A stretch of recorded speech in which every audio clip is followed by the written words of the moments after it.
आने वाले टाइम पे ये कंपनी 1500 से भी ज़्यादा जाने का दम रखती है। क्यों?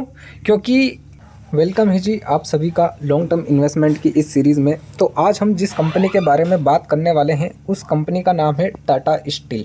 ठीक है, कंप्लीट एनालिसिस करेंगे आज की इस वीडियो में हम इस कंपनी के बारे में कि अभी इस कंपनी का शेयर हमें ख़रीदना चाहिए या नहीं ख़रीदना चाहिए, और अगर आपने पहले से ख़रीद रखा है तो आप इसे होल्ड कर सकते हो या नहीं। ठीक है, कमेंट करके ज़रूर बताइएगा कि आपने कितने पे इसको ख़रीद रखा है। और हाँ, I am not a SEBI registration member. यह वीडियो मैं केवल एक एजुकेशन पर्पज़ के हिसाब से बना रहा हूँ।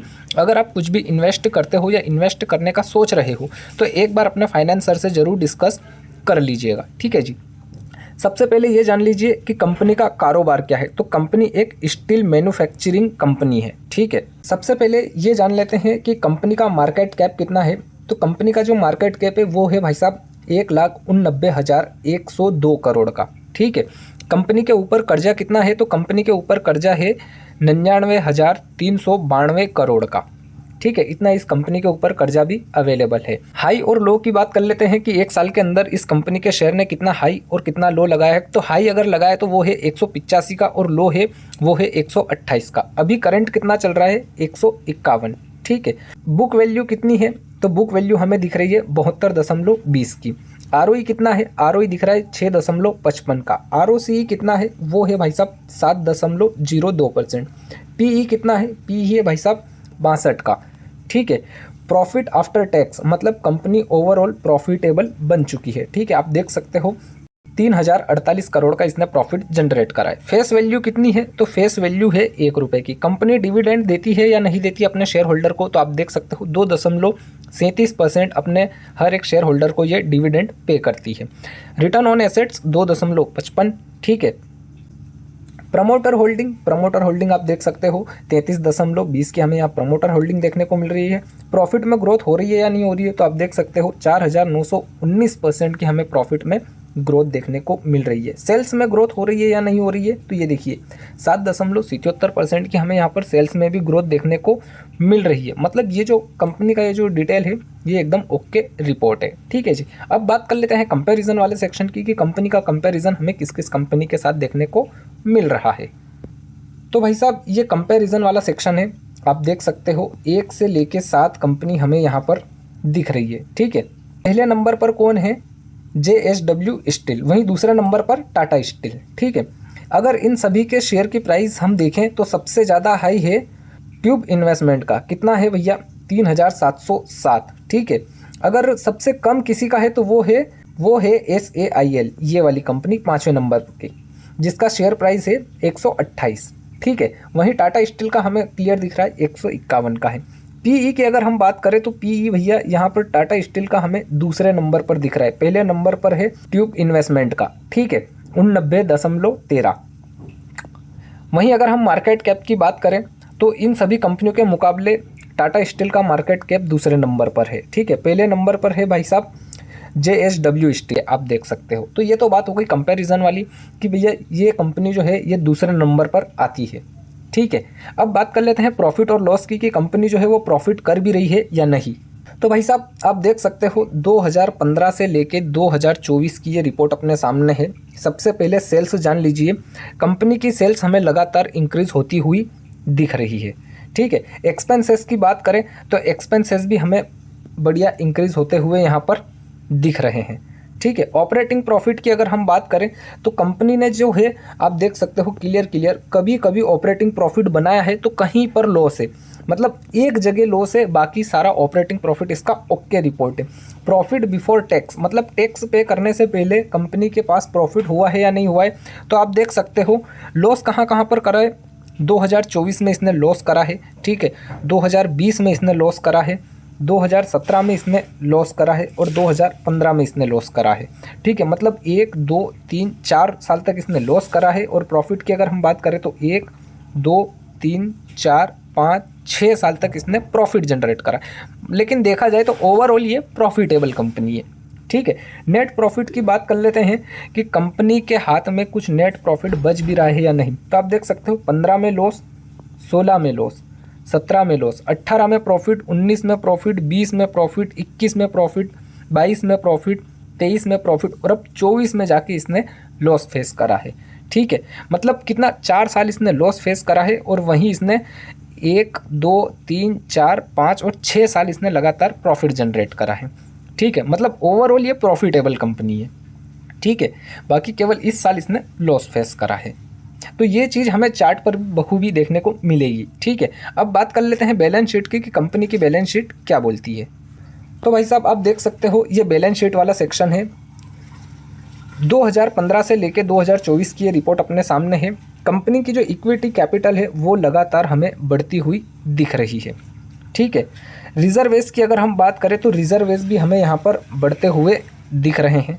ठीक है, टोटल लाइबिलिटी और एसेट्स की अगर हम बात करें तो जितनी कंपनी के पास लाइबिलिटीज़ है उतने कंपनी के पास एसेट्स भी अवेलेबल है। मतलब ये बैलेंस शीट एकदम ओके रिपोर्ट है भैया, कोई झोल नहीं है इसमें। ठीक है, अब बात कर लेते हैं शेयर होल्डिंग की कि इस कंपनी का शेयर किस किस ने कितना होल्ड कर रखा है। 2017 से लेके 2024 की रिपोर्ट अपने सामने है। सबसे पहले आप ये देख लीजिए प्रमोटर होल्डिंग। प्रमोटर के पास 2017 में 31.35% थे, इन्होंने कुछ इंक्रीज करे हैं। ठीक है, 2020 में 34.41, उसके बाद करंट में अभी कितना है 33.19%। वहीं अगर हम FII की बात करें तो आप देख सकते हो FII के पास 2017 में 14.11% शेयर अवेलेबल थे।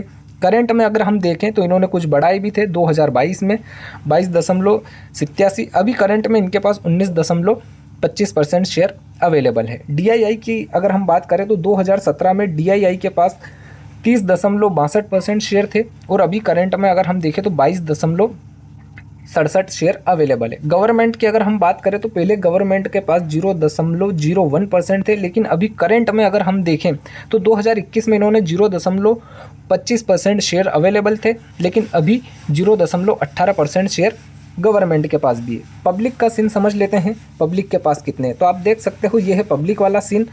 पब्लिक कौन, आप में अपन जैसे छोटे रिटेल ट्रेडर। 2017 में 23.91%, वहीं अगर आप देखोगे अभी करंट में तो 24.69% शेयर पब्लिक के पास भी है। ठीक है, तो इस तरीके का यहाँ पर सीन है। सभी ने इसमें FII ने, DII ने, गवर्नमेंट ने भी कुछ ना कुछ इसमें पोजीशन बना रखी है, पब्लिक ने भी बना रखी है। ठीक है, सभी के पास थोड़े थोड़े शेयर सभी में बटे हुए हैं इस कंपनी के। ठीक है, अब देखिए अगर सभी ने ले रखे हैं तो जाहिर सी बात है कंपनी ऊपर जाने का दम रखती है। ठीक है, स्मार्ट लोग इसमें पोजीशन बना के बैठे कब से, 2017 से। आप देख सकते हो, देखो प्रॉफिट बुकिंग तो होगी। अगर कोई शेयर खरीदेगा, आप शेयर खरीदोगे, मैं शेयर खरीदूंगा, तो एक ना एक दिन तो हम भी हल्की फुल्की प्रॉफिट बुकिंग करेंगे। तो FII और DII ने भी यहाँ पर हल्की फुल्की प्रॉफिट बुकिंग करी है। ठीक है, बात कर लेते हैं चार्ट की कि आखिर इसका चार्ट क्या बोल रहा है। लेकिन चार्ट पर जाने से पहले आप एक चीज़ मैं बता दूँ प्रॉफिट और लॉस वाले सेक्शन में कि 2024 में कंपनी ने क्या करा है भैया, लॉस। ठीक है, तो भाई साहब आप देख सकते हो ये हम 1 मंथ के टाइम फ्रेम पे देख रहे हैं। कंपनी जो है 1 नवंबर 1994 में लिस्टेड हुई थी शेयर मार्केट की दुनिया में। तब इसका शेयर का प्राइस हुआ था भैया 17 रुपये 48 पैसे के भाव पे लिस्टेड। ठीक है, अच्छा खासा अप मूव दिया, उसके बाद फिर यहाँ पर डाउनफॉल। अब फिर आप देखिए ओवरऑल अगर हम लो की बात करें तो ओवरऑल लो इस कंपनी का यही है भैया, यहाँ पर लगभग 4 रुपये के आसपास। ठीक है, उसके बाद आप देखिए कंपनी प्रॉफिट में आ चुकी थी। कब से, मतलब हम इसको 2017-18 से देख रहे हैं। ठीक है, कंपनी ओवरऑल प्रॉफिट में आ चुकी थी। फिर हमें यहाँ पर एक प्रॉफिट बुकिंग देखने को मिली। अगर हम यहाँ से सीन समझे इसका 24 रुपये के आसपास से, ठीक है, ये 24 रुपये के आसपास का सीन है 2020 में, लगातार अप मूव। ठीक है, फिर हल्का फुल्का प्रॉफिट बुकिंग हमें यहाँ पर देखने को मिली, अप मूव, प्रॉफिट बुकिंग, फिर अप मूव। और अब ये जो सीन है करंट का, अगर आप देखोगे कि भैया ये वाला जो हमें सीन दिख रहा है यहाँ पर, ये वाला कि ये 1 मंथ के टाइम फ्रेम पे हम देख रहे हैं। आप देख सकते हो लगातार कितने महीनों से, लगभग 1 2 3 और ये 4 5 6 7 महीनों से लगातार इसमें गिरावट हमें देखने को मिल रही है। तो ये है 2024 का सेक्शन। ठीक है, अगर आप देखोगे तो जून से इसमें गिरावट आई है। ठीक है, ये देखिए आप, जून से गिरावट। अब इसके 2 रीज़न है। अब 2 रीज़न कौन कौन से, पहला रीज़न तो ये है भैया कि कंपनी जो है वो 2024 में क्या आ चुकी थी, लॉस में। ठीक है, उसने लॉस फेस करा है। और दूसरा रीज़न ये है कि जब कंपनी लॉस फेस कर रही थी तो सभी ने यहाँ पर कहीं ना कहीं एक प्रॉफिट बुकिंग करी है। ये जो हमें दिख रहा है ये एक प्रॉफिट बुकिंग भी हो सकती है। ठीक है, 2। और तीसरा रीज़न ये हो सकता है कि आप सभी जानते हो और मुझे बताते हुए ये थोड़ा अफसोस होगा कि टाटा साहब अब हमारे बीच नहीं रहे, रतन टाटा साहब, तो उसका भी कुछ थोड़ा बहुत यहाँ पर इम्पैक्ट पड़ा होगा, ये मेरा अनुमान है। बाकी इस पर आपकी क्या राय है कमेंट करके ज़रूर बताइएगा। और दूसरा, मार्केट अभी 2 महीने से लगातार डाउनफॉल दिखा रहा है, तो हो सकता है ये शेयर भी डाउनफॉल दिखा रहा है कुछ हल्का फुल्का। लेकिन अब जो है 1 मंथ के टाइम फ्रेम पे हम जो देख पा रहे हैं कि यहाँ पर अब ग्रीन कैंडल बनने लग गई है। ठीक है, क्या बनने लग गई है? Green candle.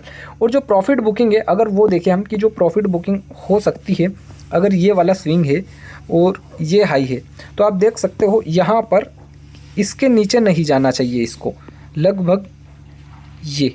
ठीक है, 145 का आपका स्टॉप लॉस होना चाहिए। ठीक है जी। एक बात मैं आपको बता दूं, अभी इस कंपनी का शेयर क्या चल रहा है आप वो समझिए। कितना चल रहा है भैया? 150 के आसपास। ठीक है, आने वाले टाइम पे ये कंपनी 1500 से भी ज़्यादा जाने का दम रखती है। क्यों? क्योंकि आपने कंपनी का मार्केट कैप देखा कितना बड़ा है, आपने कंपनी की सेल्स देखी, आपने कंपनी लगातार ग्रोथ कर रही है। क्या कर रही है? लगातार ग्रो हो रही है। ठीक है, प्रॉफिट में ग्रोथ।